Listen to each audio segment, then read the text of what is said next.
My name is Ryan Turek, the managing editor of ShockTillYouDrop.com.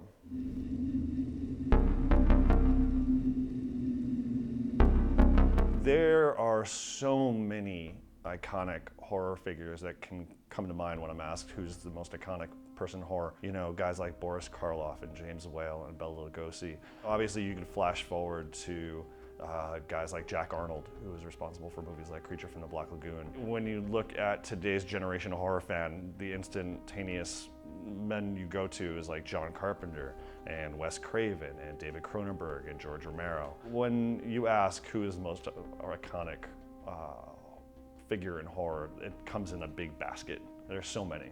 The most recognizable or iconic person I've ever interviewed in the horror genre is John Carpenter. I have had a chance to talk to Romero. I mean, I shared a limo ride with Romero once when we were going to a convention.